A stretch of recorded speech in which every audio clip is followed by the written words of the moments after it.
มหาการุณิโกนาโถตถาคตภควานบุตตะปัจเจกบุตตะอรหันตะบุริสัตวะภารัตรัตนะบุริสัตวะบาบาดรเบียมเบกานะโมพุทธายะนะโมธัมมายะนะโมสังฆายะเจปีมสังเกชรังชุกีชักนำลาสังชูปะโดดักนีกับโซสิดังเกจินโซเกเปโซนัมกีโลลาเป็นสีสังเกลูปาโยเสียมเจนนัมกีชัมปานัม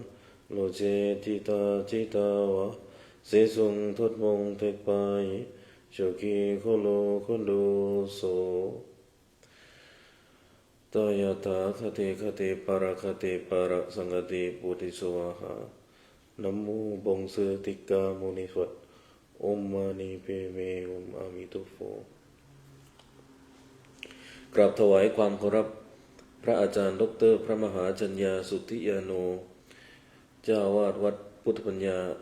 ที่เคารพอย่างสูงกราบถวายความเคารพ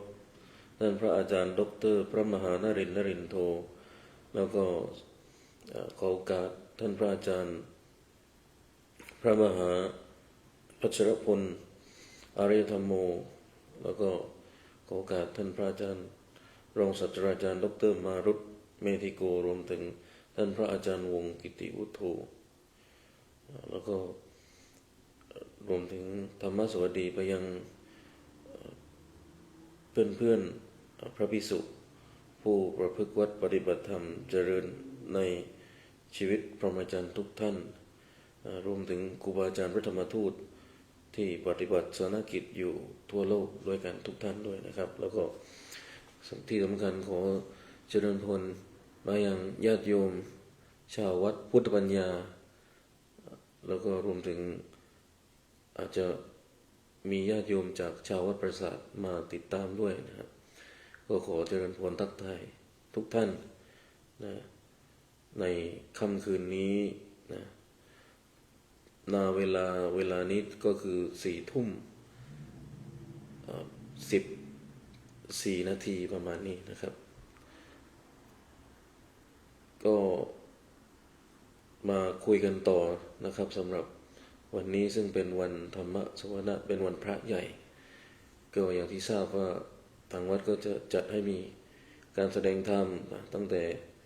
20:00 นจนถึงเที่ยงคืนนะครับโดยแบ่งให้แต่ละท่านเนี่ยมีเวลาแสดงธรรม1 ชั่วโมงนะครับคือรูปละ1 ชั่วโมงก็ในส่วนของอาตมาเนี่ยก็จะพูดเรื่องการบำรุงพระศาสนาของท่านอาจารย์พุทธทาสภิกขุต่อครับก่อนที่จะพูดเรื่องนี้ก็ขออนุโมทนายินดีกับโยมทุกท่านที่ได้ตั้งใจฟังธรรมะมาแล้วถึง2 ท่านนะครับนี่สำหรับญาติโยมบางท่านที่ฟังติดต่อกันมาคือตั้งแต่อาจารย์พัชรพลอารยธรรมโมรูปแรกนะครับแล้วก็ตามมาด้วยท่านพระอาจารย์รองศาสตราจารย์ดรมารุตเมธิโกนะครับที่เพิ่งแสดงธรรมเสร็จไปเมื่อกี้ทั้ง2 ท่านก็เป็นพระสงฆ์ที่เดินทางมาจากวัดสวนโมกข์ขับพลารามหรือที่เรากันรู้จักกันในทางการวัดทานน้ำไหลนะครับซึ่งทั้ง2 ท่านก็มีประสบการณ์ในการได้อยู่วัดสายท่านอาจารย์พุทธทาสเนี่ยก็จะมีคลังข้อมูลนะครับมีประสบการณ์ในการภาวนามากนะครับเพราะฉะนั้นข้อคิดของการแสดงธรรมเต็มไปด้วยความลุ่มลึกแล้วก็ความแหลมคมทางธรรมะนะครับเราโยมหลายท่านก็ฟังทั้ง2 ท่านมาต่อเนื่องนี่ก็ถือว่าเก่งมากๆนะครับเพราะว่ารูปละ1 ชั่วโมงเนี่ยก็เป็นเรื่องที่ดีแต่ว่าเป็นเรื่องที่อาจจะไม่เป็นที่กระทำมากนักในวงกว้างนะครับเพราะว่าการที่จะมานั่งฟังพระอาจารย์ท่านหนึ่งท่านใด ถึง1 ชั่วโมงหรือว่าต่ออีก1 ชั่วโมงเนี่ยเป็นเรื่องที่ยังต้องชวนให้เกิดหรือมีขึ้นอย่างนี้ต่อเนื่องกันไปในวงกว้างมากขึ้นนะครับโดยปกติถ้าเป็นของชาววัดพุทธปัญญาที่ออกแบบสิ่งนี้โดยท่านพระอาจารย์ดร.พระมหาจัญญาก็เป็นเรื่องปกติของชาววัดพุทธปัญญาอยู่แล้วที่จะฟังธรรมะกันเป็นเวลา4-5 ชั่วโมงต่อเนื่องกันนะครับจะสังเกตได้ว่าแม้ตัวผู้พูดหรือตัวผู้แสดงธรรมเองก็คืออาตมาเนี่ยนะถ้าพูดธรรมะกันสักชั่วโมงเนี่ยหรือมากกว่านั้นสัก2 ชั่วโมงเนี่ยแต่ว่าวันนี้ก็มีเวลา1 ชั่วโมงนะครับแต่ว่าหมายถึงที่ผ่านมานี่ก็เคยใช้เวลาในการแสดงธรรมถึง2 ชั่วโมงนะครับก็รู้สึกได้เลยว่ามันเป็นการฝังนะฝังความคุ้นเคยฝังความเป็นปกติการปลูกฝังความใกล้ชิดในธรรมะอย่างมากๆเลยนะเพราะว่าเราอยู่กับมันได้ถึง1 ชั่วโมง2 ชั่วโมงแล้วในฐานะเป็นผู้พูดเองนี่โอ้ถือว่ารู้สึกว่ามันทำให้ใจของเราเนี่ยมันใกล้ชิดธรรมะมากๆจริงๆแล้วมันติดตราตรึงอยู่ในจิตใจเลยนะครับถึงขั้นว่าเป็นไปได้ฟังมากๆก็เอาเรื่องธรรมะเนี่ยไปฝันเลยก็ได้นะครับก็ไม่ต่างมากสำหรับการที่ไปเรียนภาษาอังกฤษแล้วก็เรียนกันเป็น1 ชั่วโมง 2 ชั่วโมงต่อเนื่องกันเอาภาษาอังกฤษไปฝันเลยนะครับก็เป็นเรื่องที่ดีงามสำหรับการที่ทางวัดจัดให้มีการแสดงธรรมเรื่องแบบนี้นะครับท่านพระอาจารย์ดร.พระมหาจัญญาท่านก็ได้วิธีการแบบนี้โดยการปรับประยุกต์จากทางสวนโมกขบาลารามแล้วก็ทางสายของหลวงปู่ชานะครับมาใช้กับที่วัดพุทธปัญญาแห่งนี้นะครับทีนี้การฟังธรรมะเนี่ยก็เป็นเรื่องของการทำจิตใจของเราเนี่ยให้มันใสสะอาดเหมือนกันเพราะว่าแน่นอนว่าตัวผู้พูดหรือตัวผู้แสดงธรรมเองเนี่ยก็มีความตั้งใจดีมีเจตนาที่ดี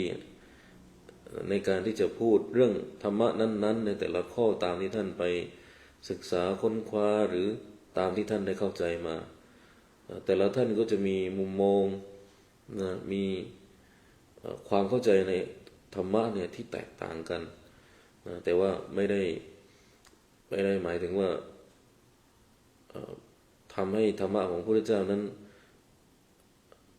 เป็นไปในลักษณะที่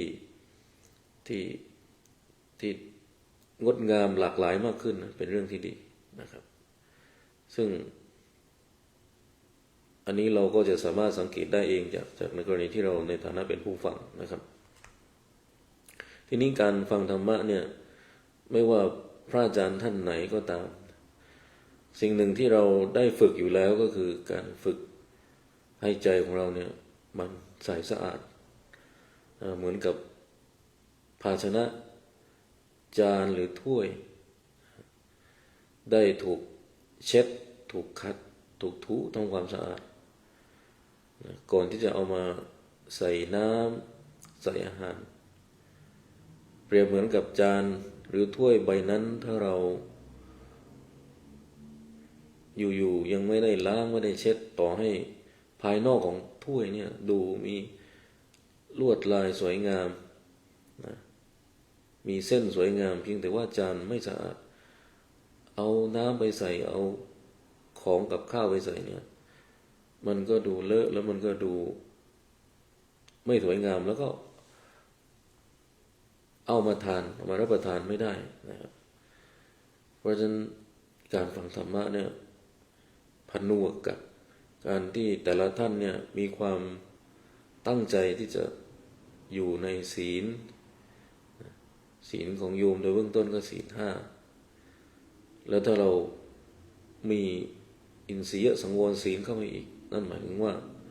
เรามีความสำรวมระวังในอายตนะทั้ง6ตั้งแต่เรื่องของตาหูจมูกลิ้นกายใจที่จะไปกระทบในส่วนของรูปกลิ่นเสียงรสโผฏฐัพพะ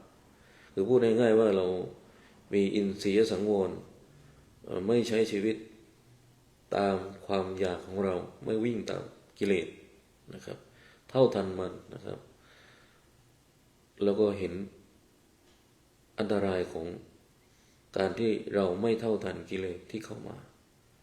นะแล้วเราอยู่กับศีลห้า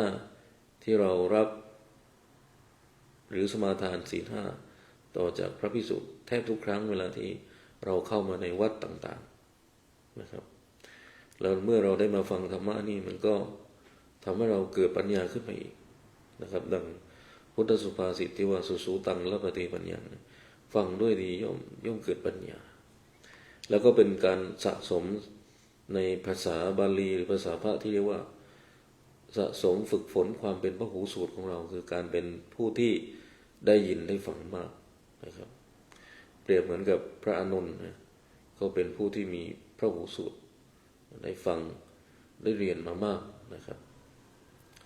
เพราะฉะนั้นก็จะทำให้โยมที่ฟังธรรมะเนี่ยโยมเหล่านี้ก็จะมีข้อมูลมีความเข้าใจธรรมะมีมุมมองต่อวัดมีมุมมองต่อพระสงฆ์มีมุมมองต่อพระพุทธศาสนาที่กว้างขึ้นที่ลุ่มลึกขึ้นนะครับเนี่ยถ้าเราเป็นชาวพุทธในลักษณะแบบนี้เนี่ยนะถือว่าเป็นชาวพุทธมีคุณภาพเป็นชาวพุทธมืออาชีพเรียกว่านะครับเพราะว่าเรามาฟังธรรมะนอกเหนือจากเราในแง่ส่วนตัวนี่ก็คือการรักษาศีลสำรวมศีลในอินทรียสังวรศีลอยู่แล้วเนี่ยนะเราก็ถือปฏิบัติในศีลห้าอยู่แล้วเนี่ยแล้วมาฟังธรรมะอีกเนี่ยก็จะยิ่งช่วยส่งเสริมให้ใจของเราเนี่ยสะอาดแล้วก็เกิดปัญญาได้ด้วยนะครับจิตใจที่ใสสะอาดนะก็เหมือนดังภาชนะที่สะอาดนะเทน้ำลงไป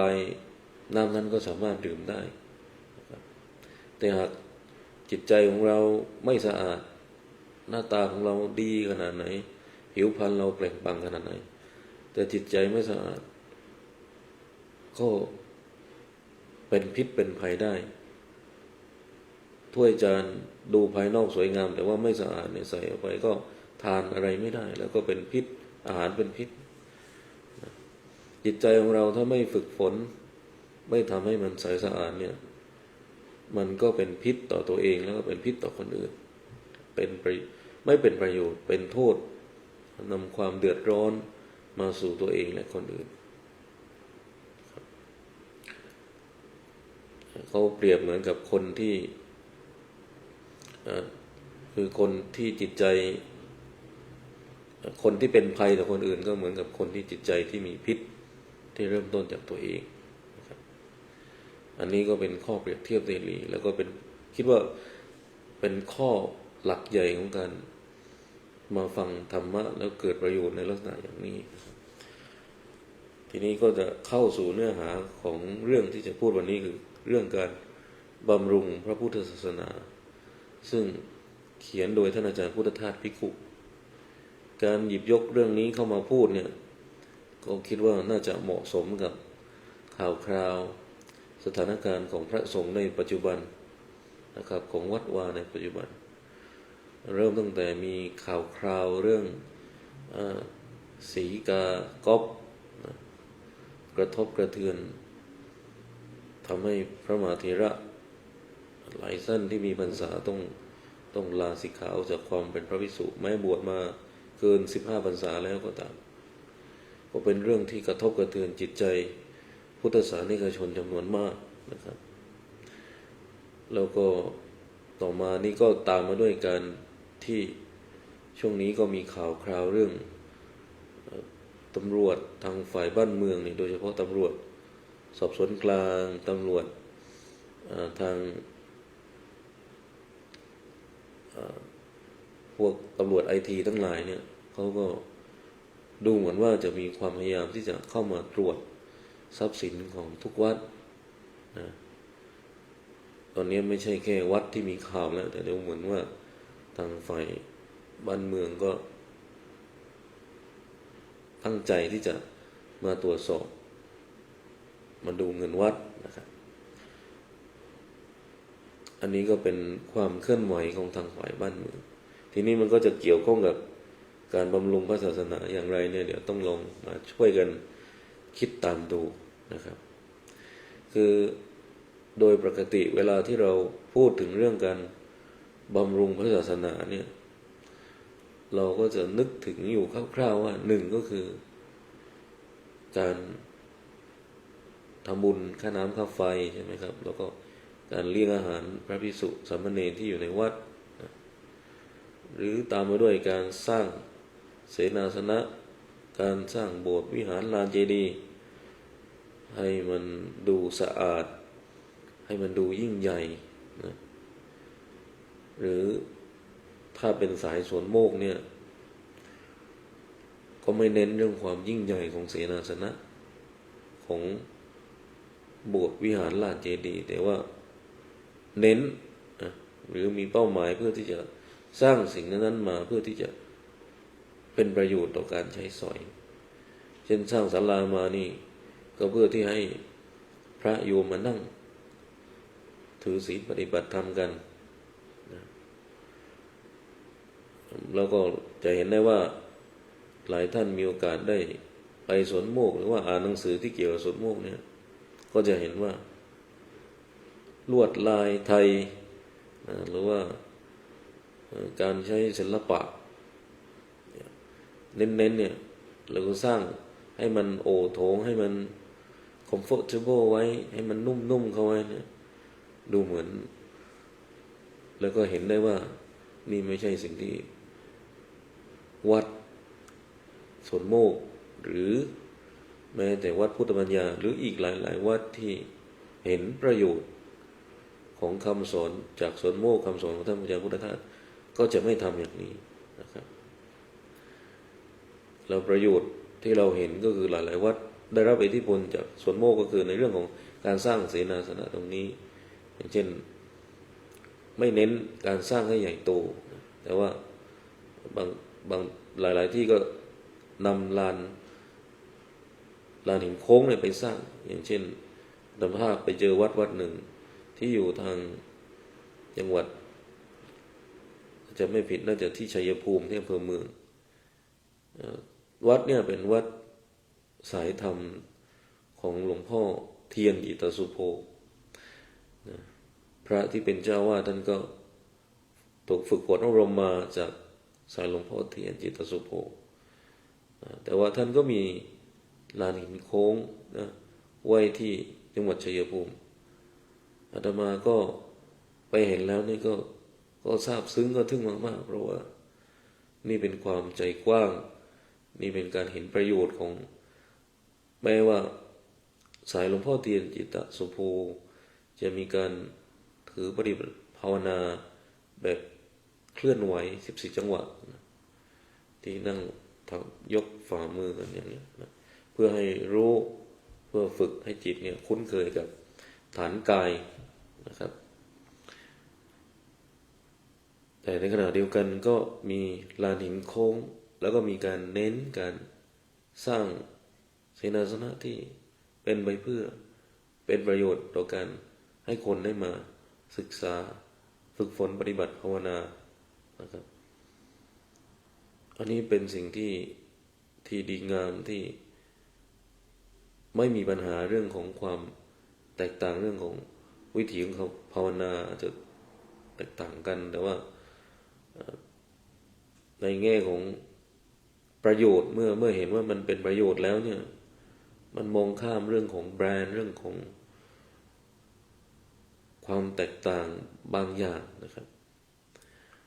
อันนี้ก็เป็นเรื่องที่น่าอนุโมทนามากกลับกันต่างหากในพื้นที่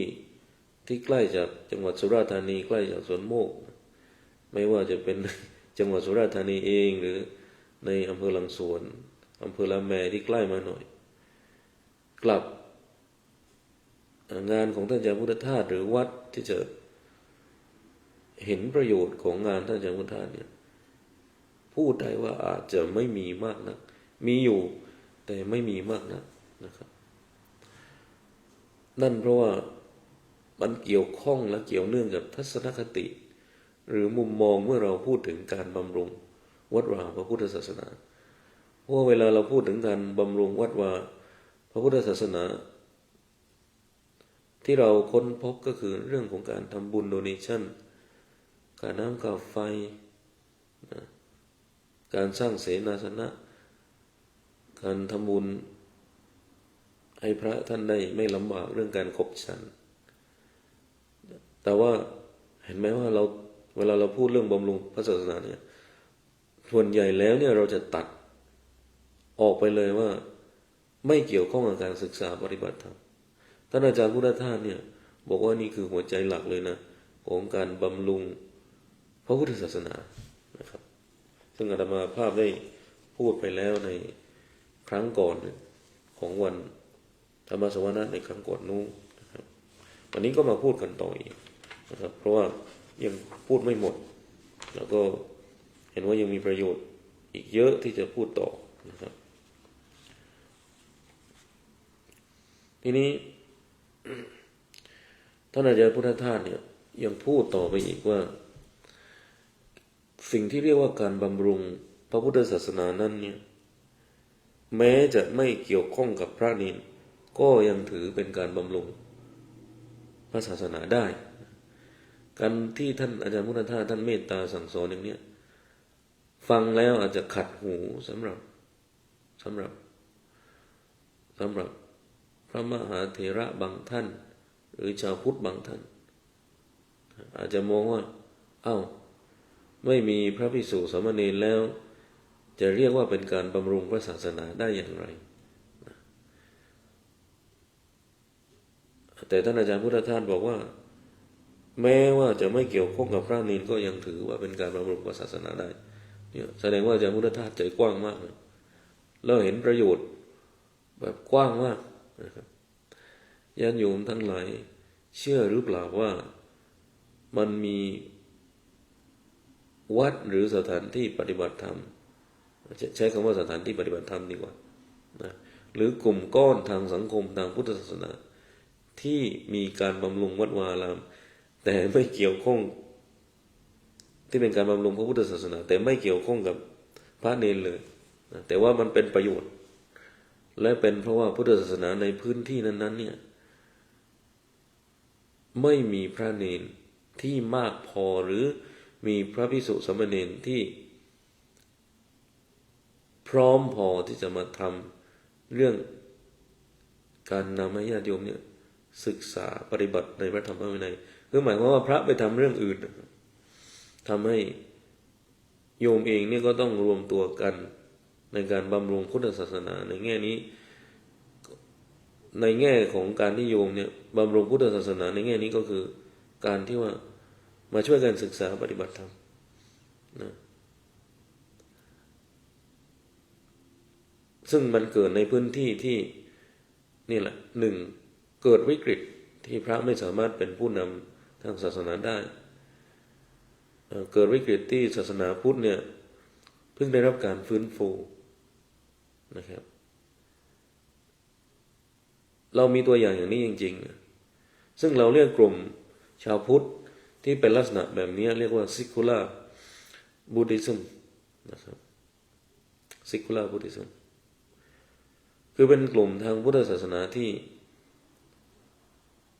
มีแนวคิดความเข้าใจทางพุทธศาสนาที่ไม่ได้ให้ความสำคัญกับเรื่องของชาติที่แล้วหรืออดีตชาติมากนะครับแล้วก็หลายครั้งก็ไม่ได้เกี่ยวข้องกับตัวอันนี้เป็นเรื่องของตัวความเชื่อแต่ว่าในแง่ของพฤติกรรมเองนี่ก็ไม่ได้มายุ่งเกี่ยวกับในวัดในวาหรือมาเจอพระภิกษุสามเณรมาถวายอาหาร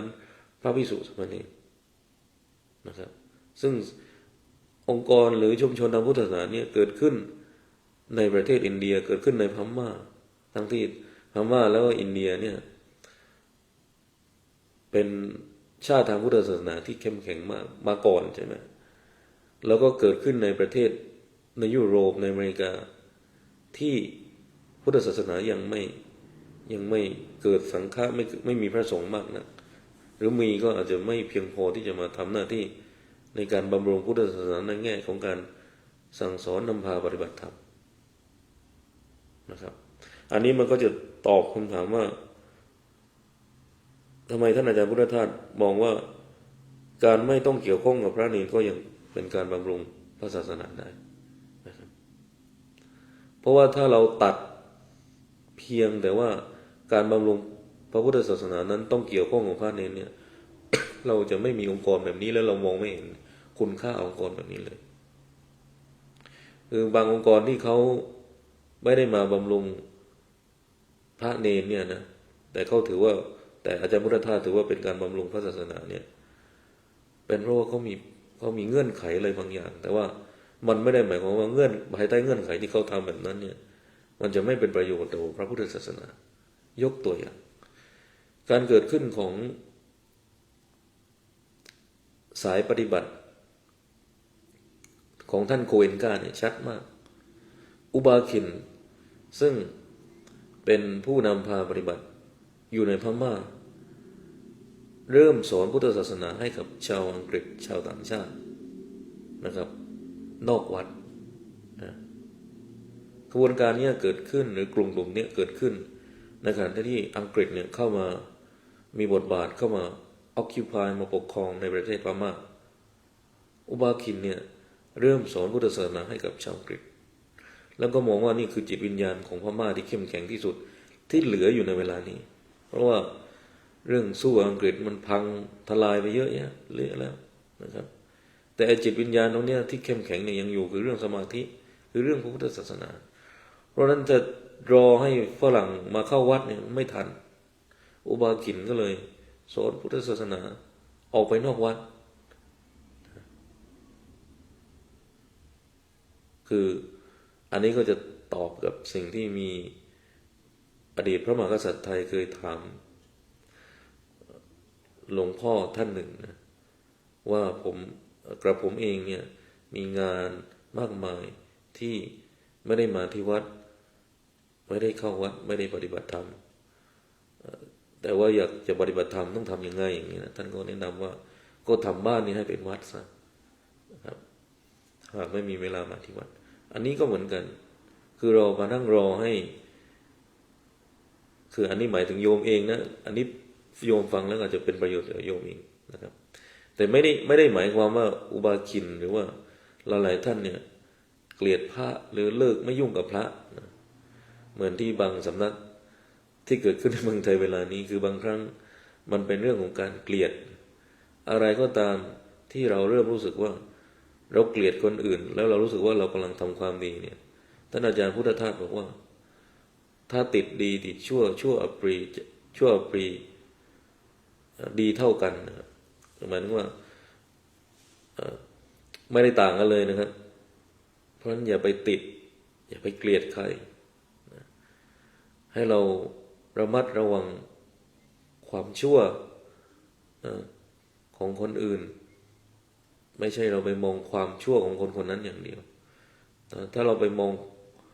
คนชั่วอย่างเดียวแล้วเราไม่เห็นความชั่วเนี่ยเราเสี่ยงที่จะเป็นคนชั่วตามไปด้วยเพราะฉะนั้นให้เราให้ความสำคัญกับความชั่วมากๆนะมากกว่าที่จะมองแต่เรื่องคนชั่วนะครับแล้วถ้าเรามองเรื่องความชั่วมามากขึ้นเนี่ยให้มากกว่าคนนั้นที่เขาเป็นคนชั่วเนี่ยเราก็พอจะเหลือความเป็นมนุษย์ให้กับคนนั้นไว้บ้างนะเผื่อว่าคนนั้นอาจจะกลับจิตกลับใจได้นะครับแล้วเราเองก็ไม่ไปโกรธเขาไม่ไปเกลียดเขาเราเองก็ไม่หลงเผลอไปเป็นคนชั่วด้วยนะครับอันนี้คือหลักใจความสำคัญเลยนะทีนี้ก็กลับมาที่อุบาคินนิดหนึ่งอุบาคินก็สอนพุทธศาสนาไปให้กับชาวตะวันตกคือชาวอังกฤษในที่นี้อยู่อุบาคินก็ได้ลูกศิษย์คนหนึ่งซึ่งเป็นชาวอินเดียเป็นนักธุรกิจซึ่งแกปวดหัวมากกินยาแล้วกินยาอีกก็ไม่หายนะท่านเป็นนักธุรกิจนะแล้วทำธุรกิจเครียดนะสงสัยปวดหัวนะครับท่านก็มาพบอุบาคินนะแล้วก็ได้เรียนธรรมะจากอุบาคิน ท่านนี้ก็ชื่อสัตนายันคูเอนกานะครับทุกวันนี้สายการปฏิบัติของท่านคูเอนกาเนี่ยเปิดในประเทศไทยเยอะแยะไปหมดรวมถึงในในเมืองออรังกาบาดในประเทศอินเดียเนี่ยก็มีอยู่นะครับอาตมาก็เคยไปเยี่ยมเยียนศูนย์ปฏิบัติธรรมของท่านคูเอนกามาแล้วก็มีอยู่ในเมืองธรรมศาลาอยู่ด้านหลังตุสิต้าเซ็นเตอร์นี่ก็มีนะครับแล้วทุกครั้งถ้าเราฟังธรรมหรือคำสอนของท่านคูเอนกาที่สอนเนี่ยเราก็จะเห็นว่าท่านพูดพุทธศาสนาท่านพูดเรื่อง meditation เป็นหลักแล้วท่านจะไม่พยายามใช้คำว่าศาสนานี้ศาสนานี้ลูกศิษย์ของท่านเนี่ยก็มีทั้งฮินดูมีทั้งคริสต์มีทั้งมากมายนะจนพระอินเดียบางกลุ่มก็มองว่าคูเอนกาเป็นฮินดูไม่ได้เป็นพุทธอันนี้ก็ไม่ทราบเหมือนกันว่าทำไมเขาจึงมองอย่างนี้นะครับพระอินเดียรูปนั้นถ้ามาอยู่เมืองไทยก็คงตกใจเหมือนกันว่าโอ้ศูนย์คูเอนกาในเมืองไทยเนี่ยเยอะมากนะครับแล้วก็ไปได้ด้วยดีด้วยนะทำได้ดีไปได้ด้วยดีด้วยนะครับอันนี้ก็เป็นตัวอย่างหนึ่งสำหรับการบำรุงพระพุทธศาสนาที่ไม่เกี่ยวข้องกับพระภิกษุสามเณรเลยนะครับที่อาตมาพอนึกตัวอย่างได้เนื่องจากในหนังสือเล่มนี้ที่เขียนโดยท่านอาจารย์พุทธทาสก็ไม่ได้อธิบายตัวอย่างนี้นะครับไม่ใช่เป็นความผิดปกติหรือไม่ถูกต้องของท่านอาจารย์พุทธทาสแต่ว่าท่านอาจจะไม่ได้มุ่งเน้นตรงนี้หรือว่าไม่ได้คิดว่าจะต้องพูดเรื่องนี้ท่านพูดเรื่องอะไรหลายอย่างมากมายที่เป็นประโยชน์อาตมาก็เป็นคนรุ่นหลังเป็นเด็กรุ่นหลังที่คลานตามมาแล้วก็มาช่วยอธิบายงานท่านอาจารย์พุทธทาสต่อแล้วก็มันไม่ได้มีท่านเฉพาะท่านคูเอนกาอย่างเดียวที่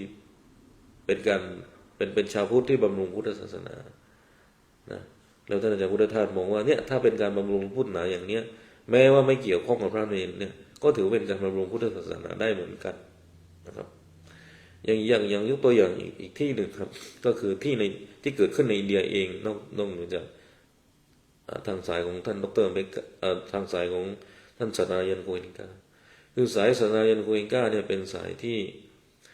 เน้นเรื่องภาวนาเป็นหลัก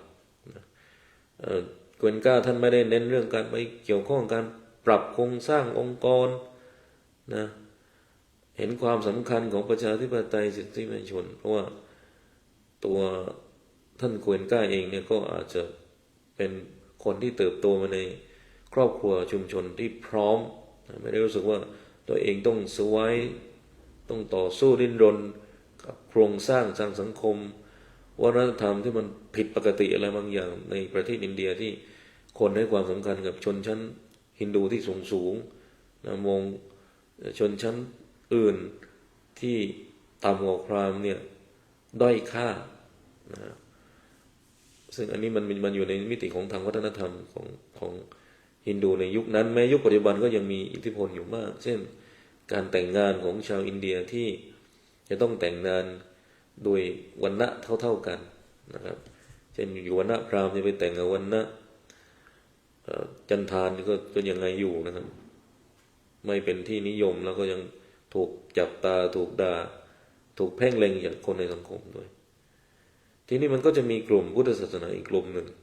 ที่เกิดขึ้นในอินเดียคือกลุ่มของDalit Movement หรือกลุ่มของดร.เบียมเบกากลุ่มนี้มีอิทธิพลในอินเดียมากนะจนบางคนก็มองว่าดร.เบกาเนี่ยไม่ใช่กลุ่มทางพุทธศาสนาแต่เป็นลักษณะแบบเอาพุทธศาสนามาเป็นประโยชน์สำหรับตัวเองมากกว่าต่อประโยชน์ในการสนับสนุนเป้าหมายทางการเมืองมากกว่าบางคนก็เลยเรียกกลุ่มนี้เรียกว่าอัมเบกาลิซึมนะครับแต่ถ้ากลุ่มที่มองว่าสิ่งที่ดร.เบกาทำนี่เป็นประโยชน์อยู่เนี่ยเขาก็มองว่ากลุ่มนี้เป็น Dalit Movement or Dalit Buddhism นะครับซึ่งกลุ่มดร.เบกาเนี่ยคือกลุ่มที่พยายามเชื่อมโยงหลักธรรมทางพุทธศาสนาเข้ากับหลักประชาธิปไตยเข้ากับหลักสิทธิมนุษยชนแล้วก็ให้ความสำคัญกับปัญหาเชิงโครงสร้างเช่นดร.เบกาเป็นคนเขียนรัฐธรรมนูญของอินเดีย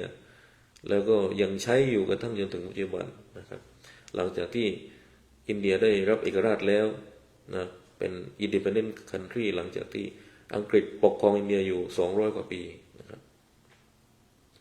แล้วดร.เมกาก็เขียนรัฐธรรมนูญเปิดโอกาสให้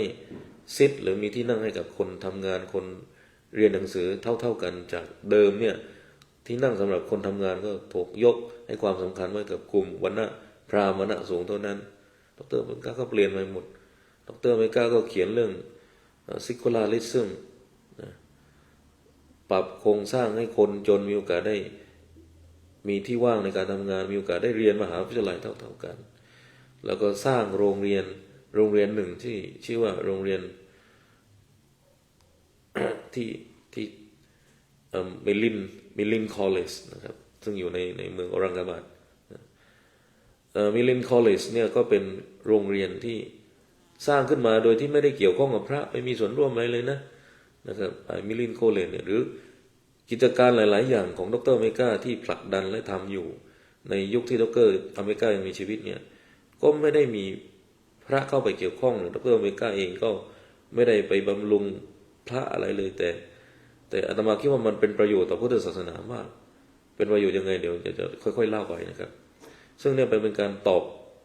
หรือเป็นการแสดงรูปธรรมให้เห็นว่าท่านอาจารย์พุทธทาสเนี่ยพูดแบบลึกล้ำมากแล้วเป็นสิ่งที่มองไกลมากอาจารย์พุทธทาสท่านมีวิสัยทัศน์ที่กว้างยาวไกลมากนะครับใจกว้างมันมากับโลกทัศน์ที่กว้างด้วยนะท่านก็เป็นนักอ่านท่านก็เป็นนักภาวนาด้วยท่านก็อยู่กับชอบอยู่เงียบๆกับป่าเขาต้นไม้เนี่ยแต่ท่านรู้ความเคลื่อนไหวของโลกหมดเลยนะอย่างที่ทราบคือท่านอาจารย์พุทธทาสอ่านภาษาอังกฤษใช่ไหมอ่านภาษาอังกฤษแล้วเป็นหนังสือที่คนที่เป็นนักวิชาการหรือเป็นพวกสกอล่าอ่านอยู่ในยุคนั้นท่านอาจารย์พุทธทาสก็อ่านอย่างนี้เป็นต้นนะครับซึ่งทำให้ความคิดอ่านหรือมุมมองของท่านอาจารย์พุทธทาสเนี่ยมีโลกทัศน์ที่กว้างไกลมากนะครับทีนี้กลุ่มของดร.อเมริกาเนี่ยแม้ว่าดร.อเมริกาเนี่ยจะได้รับการแนะนำจากพันเตจากประเทศศรีลังกานะครับประมาณ 2-3 รูปถ้าจะไม่ผิดเนี่ยนะครับคืออันนี้หมายความว่าต่อให้ดร.อเมริกาไม่ได้บำรุงศาสนาในแง่ที่ว่าเกี่ยวข้องกับพระภิกษุสามเณรเนี่ยแต่ท่านก็ยังมีความใกล้ชิดกับพระศรีลังกา 2-3 รูปนี้พระพม่าอยู่พระพม่าด้วยพระศรีลังกาด้วยพระบังกลาเทศด้วยนี่เป็นเพราะว่าตอนที่ดร.อเมริกาเนี่ยนำคนอยู่ประมาณ100,000 กว่าคนปฏิญาณตนเป็นพุทธมามกะที่เมืองนาคาบูที่ติกชะภูมิเนี่ยนะครับพระศรีลังกาพระบังกลาเทศเนี่ยก็อยู่ด้วยในเวลานั้นนะครับเป็นผู้นำในการให้ศีลนะแล้วจากนั้นดร.อเมริกาก็ประกาศหลักกติกาหลักกฎกติกาว่าจะไม่ทำยังไงบ้างอย่างเช่นว่าแม้เกิดในฮินดูแต่ว่าก็จะเป็นพุทธตลอดไปไม่เอาแล้วฮินดูเนี่ยนะครับแล้วก็ไม่เป็นชาวพุทธจะต้องไม่กินเหล้านะไม่ดูดบุหรี่ด้วยนะครับอันนี้เป็นกฎหนึ่งซึ่งอยู่ใน12 ข้อหรือ20 ข้อของดร.อเมริกาที่เสริมเข้าไปอีกนอกเหนือจากในศีลห้าแล้วนะแล้วงานของดร.อเมริกาคือการสร้างมิลินคอลเลจเนี่ยมันก็เป็นประโยชน์กับพุทธศาสนาก็ตรงที่ว่าก็เอาคนจนคนชนชั้นต่ำเนี่ยมาเรียนที่มิลินคอลเลจนะมิลินก็มาจากชื่อพระเจ้าพญามิลินแล้วมิลินคอลเลจเนี่ยก็สร้างคนเหล่านี้นะจบมิลินคอลเลจเนี่ยคนที่จบพวกนี้ดร.อเมริกาก็พยายามจะส่งให้เป็นไปทำงานข้าราชการนะหมายถึงว่าให้รับราชการอยู่ในกระทรวงนั้นๆในองค์กรนั้นๆที่เกี่ยวข้องกับกฎราชการ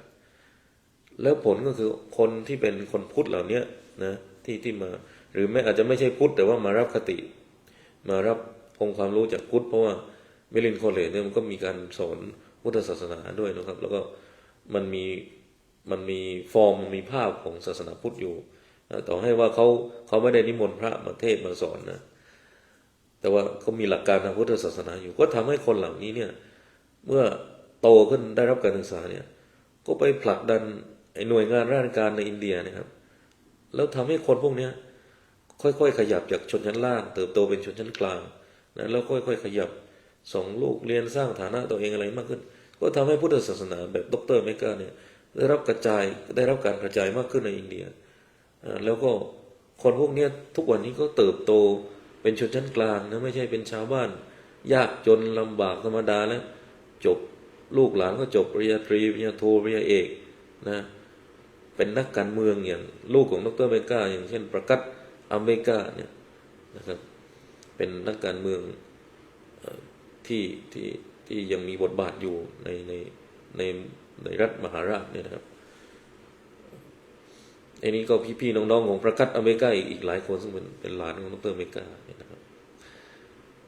อันนี้เราจะเห็นได้เลยและรวมถึงชาวพุทธอื่นๆอีกนะอีกหลายคนนะเพราะการที่ดร.เมกาเนี่ยสร้างมิลินคอลเลจเข้ามาเนี่ยแม้ว่าไม่ได้เกี่ยวข้องกับการไปถวายปัจจัยให้พระเนรเพราะตอนนั้นพระเนรก็ไม่ได้เยอะในอินเดียช่วงหลังๆนี้ก็มีจำนวนมากขึ้นแล้วก็ทำให้ชาวพุทธหลายๆส่วนที่แม้ว่าจะศรัทธาดร.เมกาเนี่ยก็มา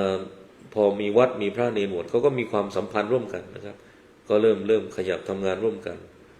นะถ้าพระวัดไหนท่านมีบทบาททำได้ดีปฏิบัติดีโยมก็เข้าหาใช่ไหมแล้วก็มีการร่วมกิจกรรมกันนะครับแล้วก็รวมถึงแม้ว่าชาวพุทธนะอย่างเพื่อนอาตมาเนี่ยชื่อคิรันบันโซ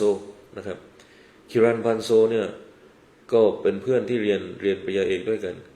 แกก็เป็นพุทธที่โตในวัฒนธรรมสังคมแบบดร.เมกาคือพุทธแบบไม่ได้เกี่ยวข้องกับการบำรุงพุทธศาสนาเกี่ยวกับพระเนรเลยแต่คิรันบันโซเนี่ยชอบปฏิบัติกรรมฐานมาก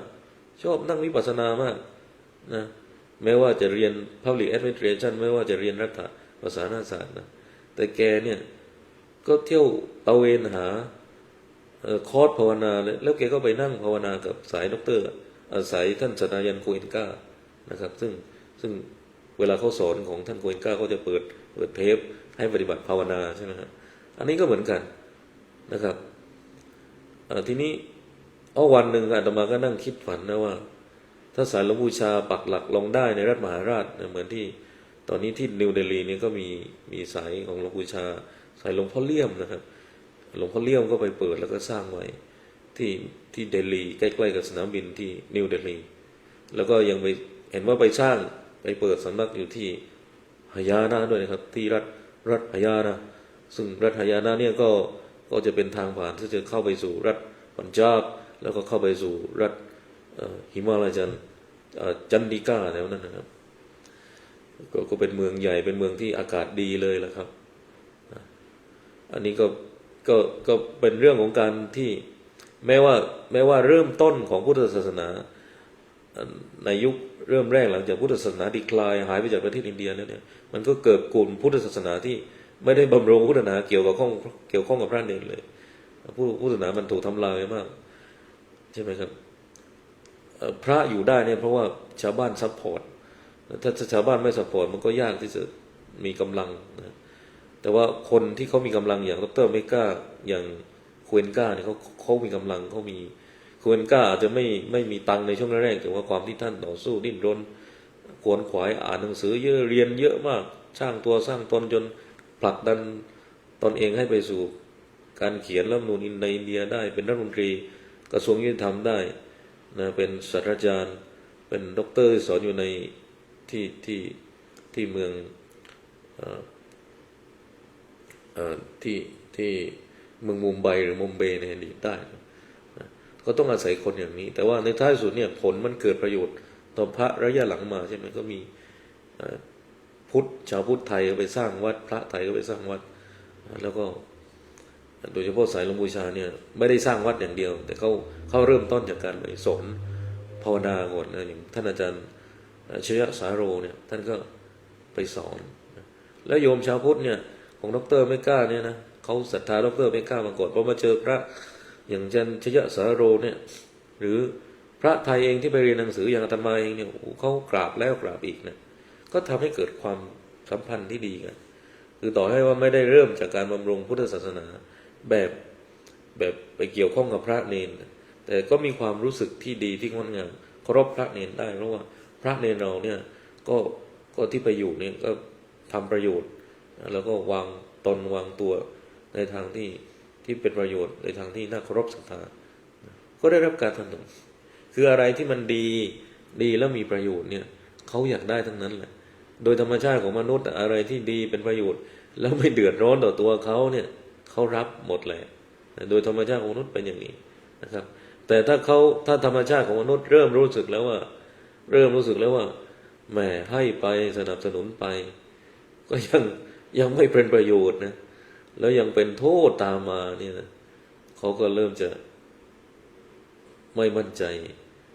พระนะแล้วก็เริ่มจะสงสัยพระเพราะฉะนั้นเราซึ่งเป็นพระก็มีหน้าที่จะต้องพิสูจน์อันนี้ก็เป็นเรื่องที่เราก็พอจะเข้าใจได้นะครับว่ามันหมายถึงอย่างไรทีนี้อันนี้ยกตัวอย่างในอินเดีย2ตัวอย่างแล้วตัวอย่างที่ว่าท่านอาจารย์พุทธทาสบอกว่าแม้ว่าไม่เกี่ยวข้องกับพระเนรก็ยังถือเป็นการบำรุงพระศาสนาได้แล้วก็ยังมีประโยชน์ต่อพุทธศาสนาว่างั้นนี่กล่าวไปที่ประเทศอังกฤษนะครับที่อังกฤษเนี่ยมันมีกลุ่มพุทธศาสนากลุ่มหนึ่งที่ว่ากลุ่มพุทธศาสนานิกายตะวันตกนะครับ Western Buddhism นะครับท่านใดอยู่อังกฤษหรือเคยไปอังกฤษก็น่าจะพอคุ้นบ้างนะท่านสังฆรัตนะสังฆริตะเนี่ยนะชื่อเนี่ยเรียกยากพอสมควรนะท่านก็เป็นชาวอังกฤษแล้วก็มาเรียนช่วงดาลามะยังอยู่แกก็มาเรียนนะสังฆรักษิตานะครับนึกออกขอไปตอนนี้นึกออกแล้วสังฆรักษิตาก็ไม่ได้ไปแบบนักบวชนะแกไปแกก็แรกเนี่ยแกก็เริ่มให้ข้อมูลเรื่องสังฆะหมายความว่าไงคือก่อนหน้านั้นแล้วแกพูดเรื่องสังฆะเยอะมากนะต่อให้เป็นคฤหัสถ์แต่ว่าแกเหมือนจะเคยบวชมาก่อนนะแล้วแกก็เริ่มให้ความเข้าใจเรื่องสังฆะนะคือก่อนหน้านั้นเนี่ยชาวตะวันตกเนี่ยโดยเฉพาะที่อังกฤษเนี่ยรู้จักพระพุทธเจ้ารู้จักคำสอนพระพุทธเจ้าผ่านscripture หนังสือพระไตรปิฎกเตปิฎกต่างๆแต่ว่าไม่รู้จักว่าพระสงฆ์หรือสังฆะเป็นยังไงเนี่ยเราก็ได้ท่านสังฆรักษิตะเนี่ยไปช่วยอธิบายช่วยบอกนะครับอันนี้ก็เป็นเรื่องที่ตอบโจทย์และตอบคำถามว่าแม้ว่าจะไม่เกี่ยวข้องกับพระเนรท่านอาจารย์พุทธทาสก็ยังถือว่าเป็นการบำรุงพระศาสนาได้เพราะว่าคนนั้นโยมคนนั้นนะยังมีเจตนาที่ดีต่อพระศาสนาแล้วก็ท่ามกลางสถานการณ์ของพุทธศาสนาที่มันยังวิกฤตอยู่พุทธศาสนาที่เพิ่งฟื้นฟูขึ้นในประเทศอินเดียนะครับหรือในกรณีอังกฤษของท่านสังฆสิตาที่เพิ่งเกิดขึ้นเพิ่งเริ่มต้นขึ้นใหม่ๆนะครับอันนี้ก็ตอบคำถามแล้วก็ต่อยอดอย่างที่ท่านอาจารย์พุทธทาสได้พูดในส่วนนี้ในเรื่องของการบำรุงพระศาสนาที่บอกว่าไม่เกี่ยวข้องกับพระเนรก็ยังเป็นการบำรุงพระศาสนาได้ทีนี้ที่มีก่อนในภายภาคหน้าต่อมาก็จะมาพูดต่อว่าแล้วที่เกี่ยวข้องกับพระเนรเนี่ยมันจะเป็นการบำรุงพระศาสนาแบบไหนบ้างตามสิ่งที่ท่านอาจารย์พุทธทาสได้มองไว้วันนี้ก็พูดไปก็หมดเวลาแล้วนะครับก็ขอยุติลงคงไว้แต่เพียงเท่านี้ก่อนก็ขอให้ทุกท่านนั้นเจริญก้าวหน้าในการศึกษาประพฤติปฏิบัติธรรมขอเจริญพร